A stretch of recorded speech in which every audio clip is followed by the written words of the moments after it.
All right, hello my friends. Today is a very good day. We are going to be talking about, finally, because I've been trying to make a video on this car for a couple of months, we are going to be talking all about this 1995 Alfa Romeo 164LS.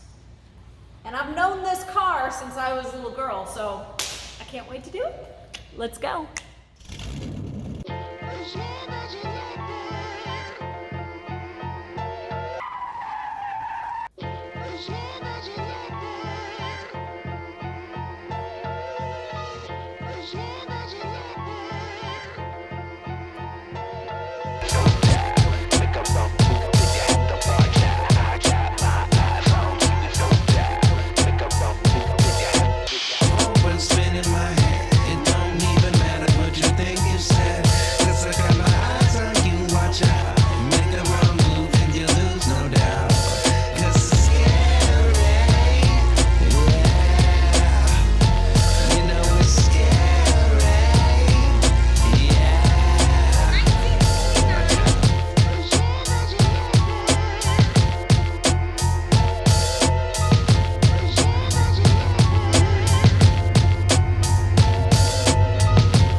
Might not be familiar with this channel. Welcome. It is primarily automotive history and radical cars. Yes, indeed.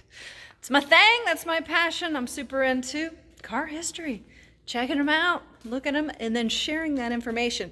Now, how did all this come about, you might be asking, which a lot of people do. They don't really get it. Well, my dad started a mechanic shop over 40 years ago, Shook Enterprises. We specialize in foreign and antique automotives, and you just kind of fall into it, right?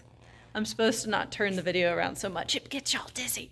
But that's who I am. If you're into that kind of stuff, or you want to just learn, because learning's the first way to appreciate, well, then go ahead and hit the subscribe button.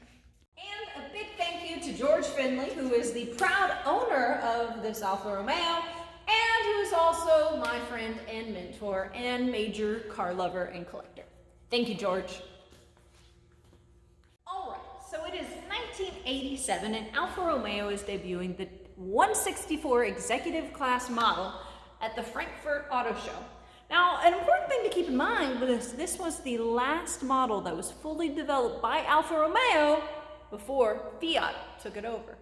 Now, a few of you might be wondering what came before the Alfa 164. Well, it was the Alfa 90 and the Alfa 6. All right, so it's 1982, and we have Fiat, Lancia, Saab, and Alfa working together on the, I always want to say type, it's the Tipo 4 platform. And why, you might say? Well, they are all going to use that shared platform to each create their own executive class saloon. Now, this is a very distinctively angular design, and it was created by Enrico Fulmia of famed Pininfarina. We all know Pininfarina. And really, we would see the wedge design shape influence Alfa Romeo way into the 90s with the 33 and the 155. Now, the 164's design was heavily influenced by the Alfa Romeo concept car, the Vivace. Yeah, you can tell that. Now, the 164 actually had a greatly improved build quality than any before Alfas. And you might be wondering, well, why is that? Well, this was the first ever in the history of Alfa that they were using galvanized steel on their frames and body panels. Now, the 164 was the first Alfa to ever benefit from computer-aided design that allowed them to calculate structural stresses while being able to maintain rigidity and lightness with their chassis. Now the 164 was extremely advanced electronically, and some might say too advanced, because it is notoriously a big pain in the rear, okay? It actually has 3 computers on board: air conditioning, the engine, and instrumentation. Now, the air ventilation direction was controlled using a pair of servo mechanisms, which were constructed by some very fragile plastic gears that are known for failure. And I know George has his own complaints about the AC system in here.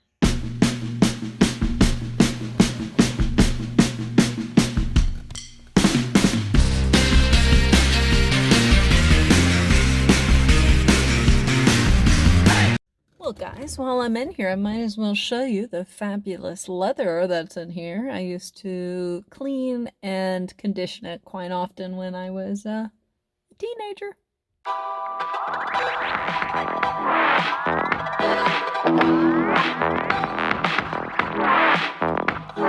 Now, some of you might be saying, well, 1995, I recognize that year. That is the year that Alfa Romeo actually stopped sending their cars over to the States. And you are correct. This is one of the last 164s ever imported into the US. And just because Alfa stopped sending it to the States doesn't mean they stopped selling the 164. It was actually produced till 98. That is in 11 years for this executive class saloon. And they produced nearly 274,000 units. All right, guys, let's go ahead and take a look at that.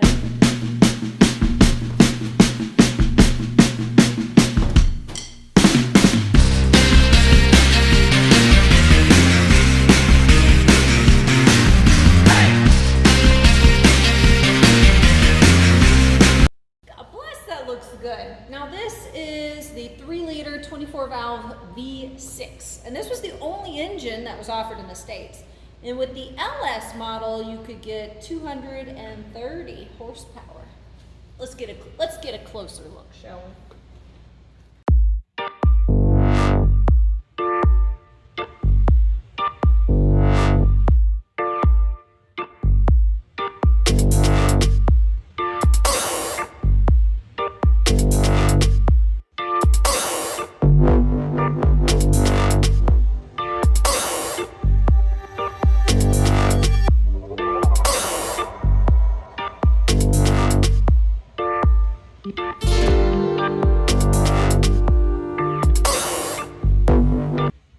This is a little bitty fun fact, and I love this kind of stuff. Now, the 164 was actually rebadged in Hong Kong and I think Malaysia. I think it's Malaysia. I know it's Hong Kong. Now, why that was 164 actually meant all the way to death, which is not a great connotation in a car. But it rebadged to 168. That actually means all the way to prosperity. Much better. Now, what does the LS stand for? Well, luxury, of course. It stands for lusso, which in Italian means luxury. And it is pretty luxurious. So, a little side personal note. You know, a lot of these cars, I grew up washing, detailing as a teenager, you know, wax on, wax off. And for me, the 164 LS was just the epitome of like class and refinement. It was just, So I'll always have a fond little place in my heart for this car. All right, guys. Well, I hope you enjoyed this. If this is your cup of tea, well, then by all means, press the subscribe button wherever that is. Tell me, what is your favorite Alfa Romeo? Have you ever been to the Alfa Romeo Museum? And also, I was just at the Simeon Automotive Foundation Museum, and they have a pretty awesome collection of early Alfas as well. I love car museums. Anyways, tell me your thoughts. Also, if anybody has any good idea on what I should use to film, I'm getting tired of using my phone. I feel like I need to upgrade. So if anybody knows about technology and has suggestions, write it down there. But elsewise, I'll see y'all later.